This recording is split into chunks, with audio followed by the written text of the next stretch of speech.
Hello, Jingle Cats, it's me, Merry Matt. Santa Claus, mankind's oldest enemy. We have sought for centuries to destroy this fiend, and every year he returns stronger than ever. Hey, have you ever noticed there's a whole lot of movies where Santa Claus kills people?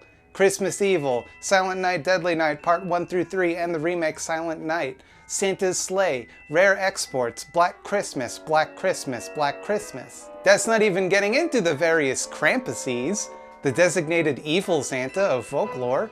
That's a whole other thing. There's a whole shitload of movies about that too. There's even an episode of Futurama with an evil Santa. There's even a fucking Weird Al song. And I mean, that's a pretty specific premise that a whole lot of people landed on independently. What's going on there? I mean, sure, it's a pretty easy way to sell a movie. I mean, Christmas movies sell and horror movies sell, so why not combine the two?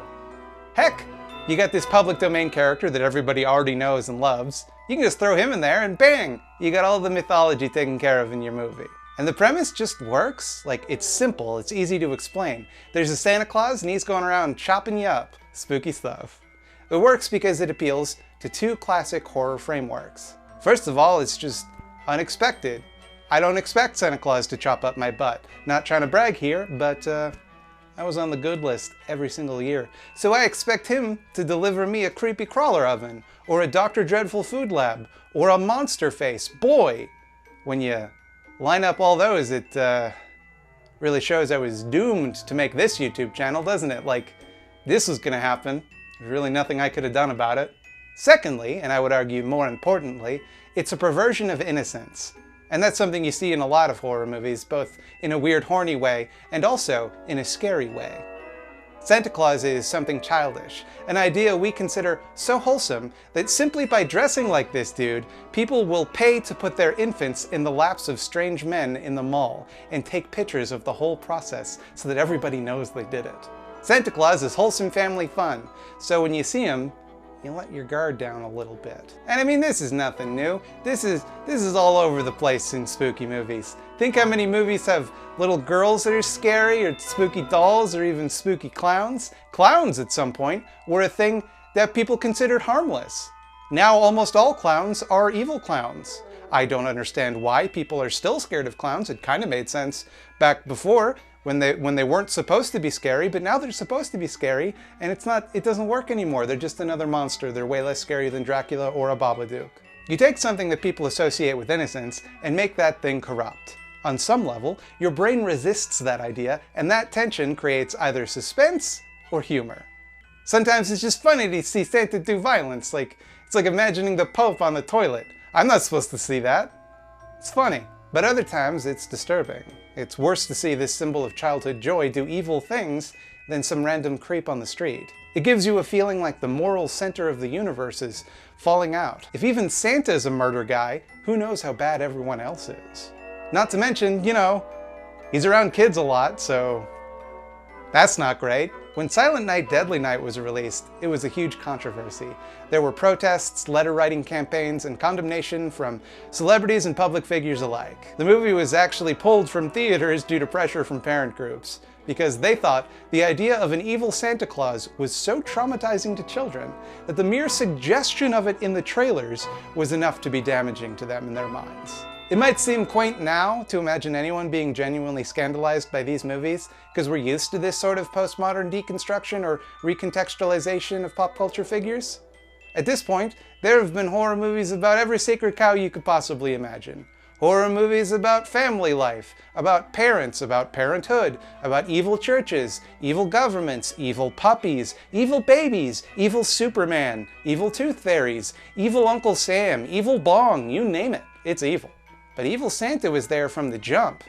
Black Christmas, not to be confused with Black Christmas or Black Christmas, is considered by a lot of people to be one of the first, if not the first, slasher movie. Though I think, you know, trying to pin down where exactly a genre starts is kind of a recipe for failure. And since then, we haven't gotten more than a couple years without an evil Santa movie. Which is weird, right? I mean, most slasher gimmicks don't even get repeated once, let alone multiple times. There's only one evil leprechaun, two if you count Hornswoggle in the Leprechaun remake. There's only one evil snowman. Don't get me started. The other guy gave the police all of the clues, okay? So he's at worst neutral. There's only one greasy strangler, but there are like a million evil Santas. And why do you think that might be?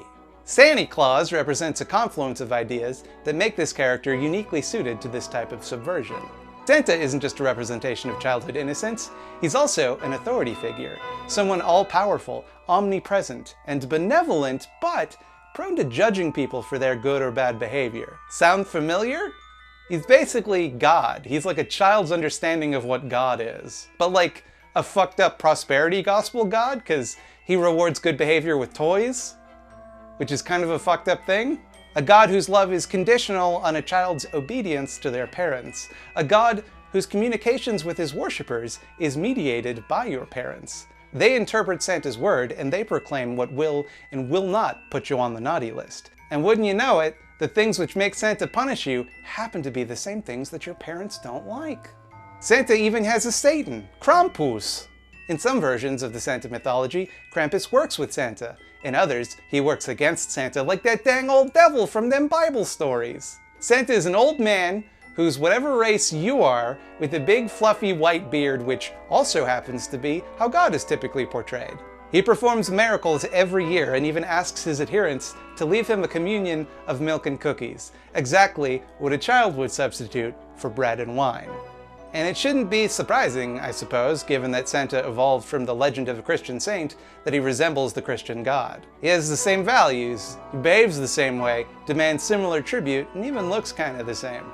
To create an evil Santa is therefore like suggesting an evil capital G God. And when you look at it through this light, it's not surprising that this is such a powerful and controversial idea in film. But the thing is, Santa isn't God. Santa is your parents. I'm sorry to be the one to break this to you. As you get older, you start to realize that Santa is a symbol of parental love. It represents the parents going to great lengths to bring their children joy and not take credit for it. Just doing something nice for them, even when it brings them great difficulty or stress. That's a family dynamic that we value as a society. But not all parents love their children. Some parents are neglectful of their children, some deeply abusive. Not to mention, Santa also represents the way the parents control children. He's an unstoppable force with arbitrary rules, one that you can't communicate with, but your parents can. And they might use that to manipulate you. Good parents use that control to help you develop and keep you safe, but not all parents are good parents. And all of this is uncomfortable, and we don't like to think about it, especially not around the holidays. So, we mediate this unease through the figure of the inverted Santa Claus. As a symbol of parental love, subverting him still allows us to explore these ideas without directly confronting them. An exploration of abusive family dynamics doesn't exactly sound like a crowd pleaser, but Santa Claus chasing someone with an axe? That'll sell. The holidays are a dark time for some people. For all of our happy memories, there are people out there with equally sad ones.